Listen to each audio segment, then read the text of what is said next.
Bakit sila nagalitan doon man ako?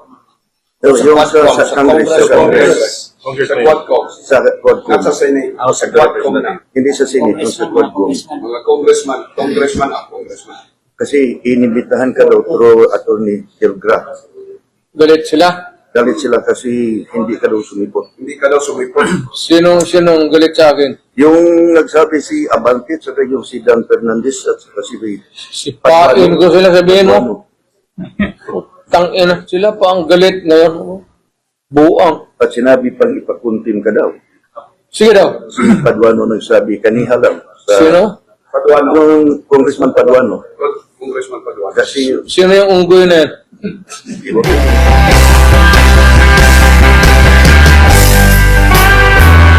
Malinaw po, Mr. Chairman, na naglulukuhan tayo dito. Naglulukuhan tayo dito because the first letter promised us that he will be present after November 1. Kung hindi tayo naglulukuhan dito, natatakot siya? Remember, Mr. Chairman, that we have already sent 2 invitations. This is the second hearing that we invited the former president.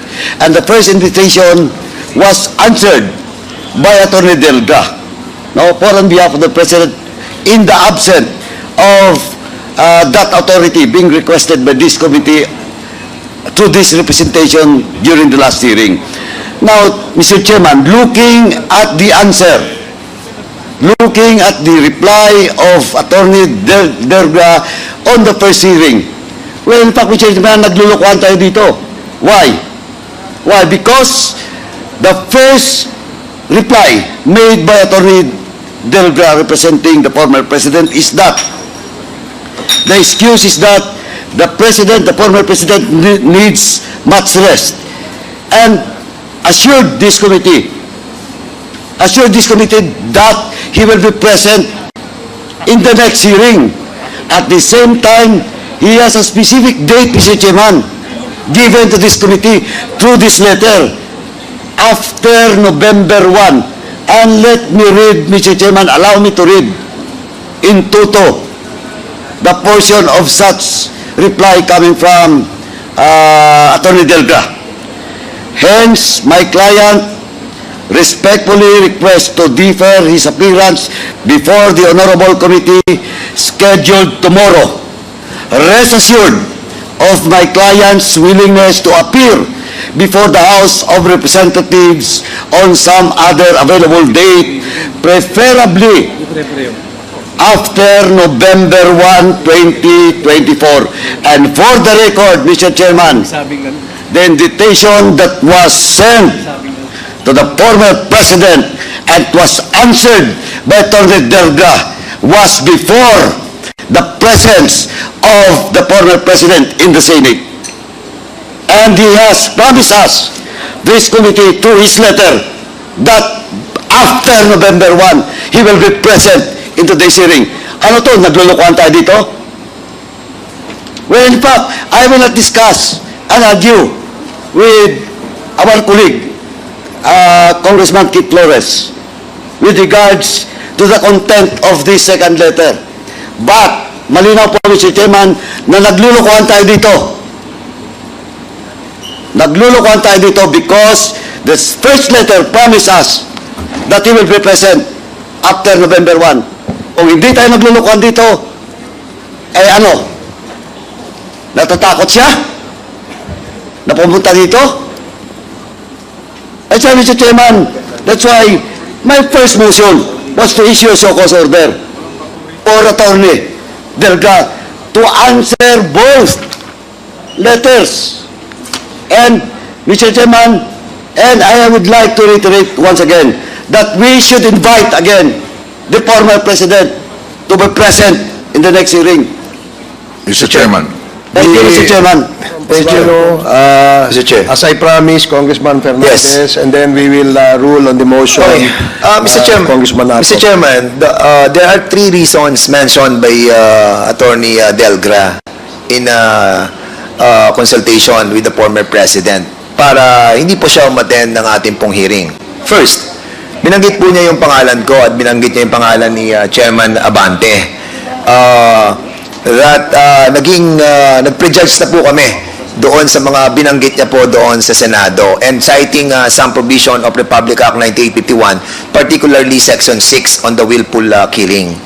And with this, Mr. Chairman, we are being accused that nabahidan ng prejudgment yung mga issue that he mentioned. With that, Mr. Chairman, para lang po mawala na tong issue to, again, Mr. Chairman, I'm willing, this representation is willing to inhibit myself in asking questions with regards to this willful killing.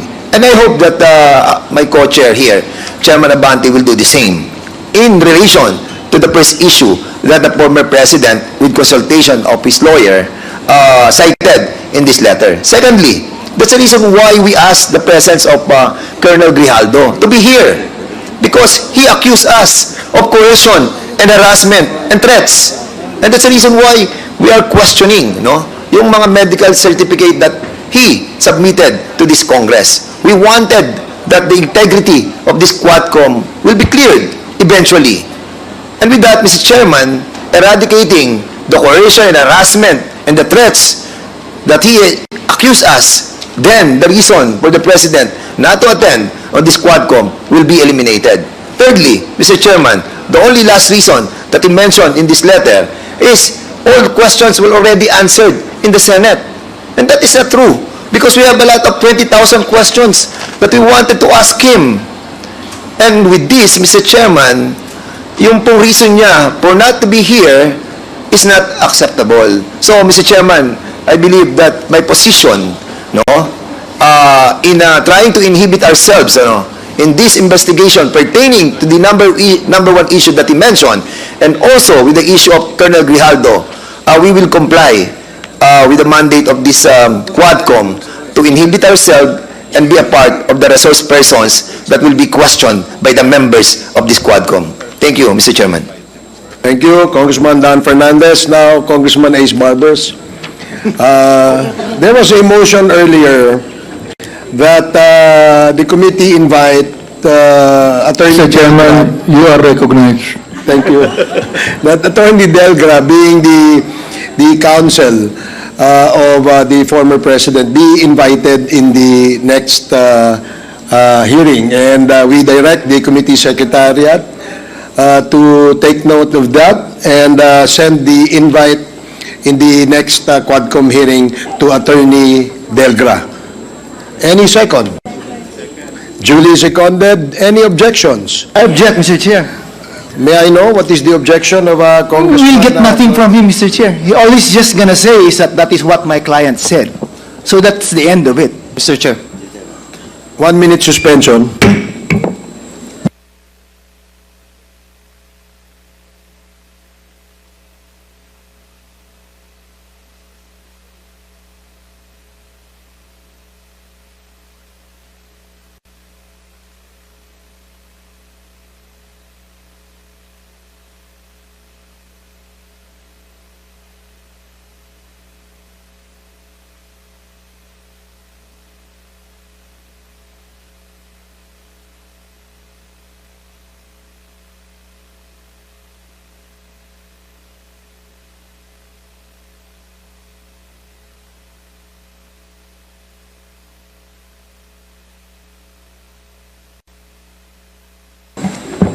Hearing is resumed. Mr. Chair, Let me just state Parliamentary inquiry. Let me just state the parliamentary status before we went on recess. The parliamentary status is that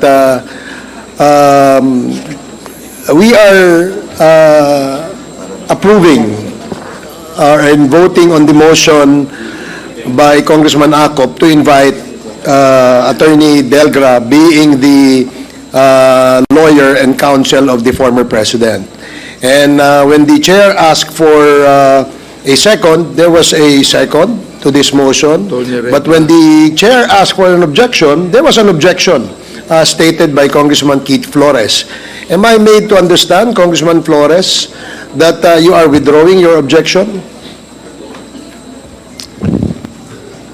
With a heavy heard. Yes, Mr. Chair, I'll withdraw my objection if Attorney Delgra will enter his appearance. But as far as the questions that we want to ask of him, Mr. I'll reiterate my position, Mr. Chair. Okay, that is noted. Thank you. Since the objections of the objection of Congressman Flores has been withdrawn, then the chair will rule that the motion is approved.